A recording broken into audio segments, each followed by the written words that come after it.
사회에 첫 발을 내민 사회초년생.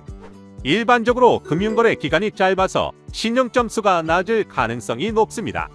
즉, 신용카드 발급과 대출에 어려움을 겪을 수 있다는 건데요. 이러한 출발은 누구에게나 동등합니다. 하지만 신용관리를 어떻게 하느냐에 따라 미래의 경제활동을 하는 데 있어 큰 영향을 미칠 수 있지요. 그래서 잘못된 신용관리로 피해를 보지 않도록 사회초년생부터 차근차근 신용관리를 해야 합니다. 삼성카드와 함께하는 신용관리 지금 시작합니다. 먼저 사회초년생의 신용관리에 대해 알아볼까요? 신용이란 금융에서는 재화를 거래할 때 그 대가를 지급할 수 있는 능력을 의미합니다. 그렇다면 나의 신용 정도는 어떤지 어떻게 알 수 있을까요? 우리나라의 경우 그 기준이 되는 것이 바로 신용점수입니다. 신용점수란 개인 신용평가회사에서 각 개인의 신용도를 평가해서 수치로 환산한 점수를 말합니다. 주로 신용을 담보로 하는 거래와 대출 원금 및 이자에 납입 유무, 연체 유무, 대출 금액, 대출 기간 등 다양한 채무 사항들을 고려하여 정해지는데 쉽게 말해 신용을 기반으로 한 사회생활의 명암이라고 할 수 있습니다. 이 신용 점수가 높은 사람은 대출을 받을 때 은행 등 금융회사에서 유리한 조건으로 대출을 받을 수 있습니다. 그래서 신용관리, 신용점수 확보가 중요하죠. 그렇다면 사회초년생으로서 어떻게 신용관리를 할 수 있을까요? 첫째, 갚을 능력을 고려하여 채무 규모를 설정합니다. 상환 능력에 비해 과도한 채무는 신용도를 떨어뜨릴 수 있기 때문에 감당할 수 있는 수준으로 정하고 대출, 신용카드를 이용해야 합니다. 둘째, 소액이라도 절대 연체하지 말아야 합니다. 연체 정보는 신용평가에 가장 치명적입니다. 통장 잔액을 미리 확인하는 습관을 들이거나 자동이체 서비스를 이용하시기 바랍니다. 셋째, 오래된 연체부터 상환합니다. 연체 기간이 길수록 신용평가에 불리하므로 가장 오래된 연체부터 상환하여 불이익을 최소화하는 것이 중요합니다. 넷째, 주거래 금융회사를 정하여 이용합니다.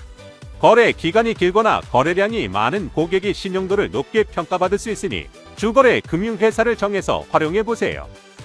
다섯째, 연락처가 변경되면 금융회사에 통보합니다.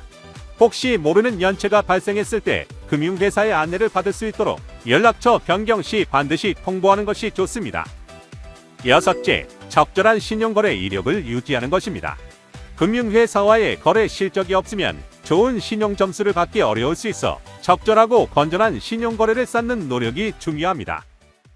다음은 피해 사례들을 살펴보며 반드시 준수해야 할 소비자 유의사항에 대해 알아보도록 하겠습니다. 고물가, 고금리, 고환율 지속으로 금융소비자의 경제적 부담이 가중되는 가운데 신용카드를 활용한 사기가 증가하고 있습니다. 특히 급전이 필요한 사회초년생 등을 대상으로 불법 현금 융통, 속칭 카드 깡을 하도록 유인하거나 이벤트 당첨, 복권번호 예측 등을 내세워 신용카드 결제를 유도한 후 잠적하는 사기가 급증하고 있어 각별히 주의가 필요합니다. 그럼 사회초년생이 쉽게 빠질 수 있는 신용카드 사기를 각종 사례를 통해 살펴볼까요? 첫 번째 피해 사례는 신용카드를 이용한 불법 현금 융통입니다. A업체는 등록된 업체로 위장하기 위해 B금융, C카드 등 제도권 금융회사를 사칭하거나 유사상호를 사용하면서 저금리, 대환대출 등의 문구로 소비자를 유인하여 신용카드를 이용해 필요한 자금을 손쉽게 마련할 수 있다고 홍보하였습니다.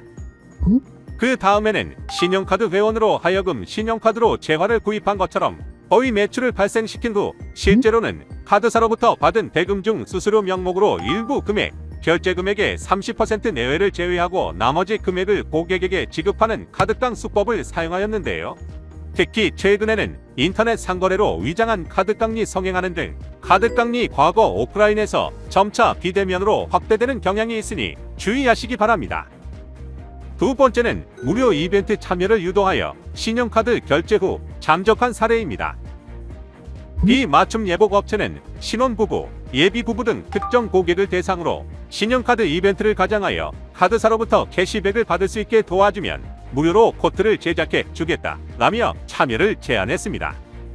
카드 결제 시 받게 되는 캐시백 포인트로 원단값을 충당하여 코트를 제작해주고 결제 금액은 전액 반환해주겠다고 약속했지만 실제 이벤트에 참여한 고객에게 약속과 다르게 코트만 제작해주면서 결제 금액을 반환해주지 않거나 코드도 제작해주지 않고 결제 금액 또한 반환하지 않았습니다.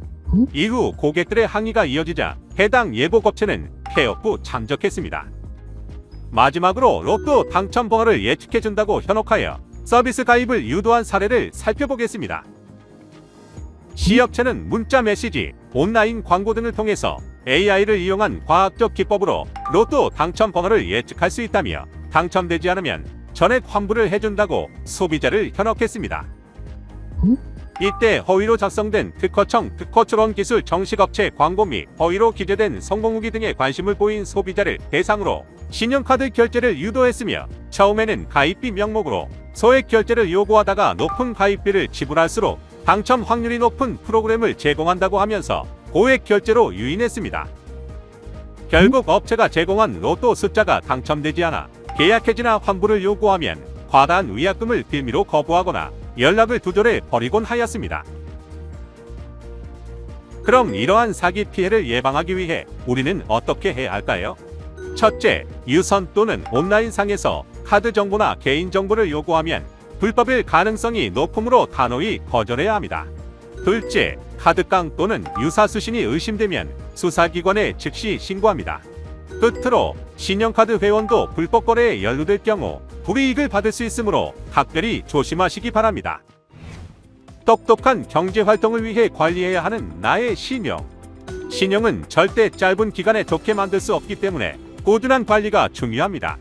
이번 시간 배운 내용을 잘 숙지하고 실행하여 삼성카드와 함께 성공적인 신용관리 하시기 바랍니다. 삼성카드가 여러분의 건강하고 즐거운 금융생활을 응원합니다.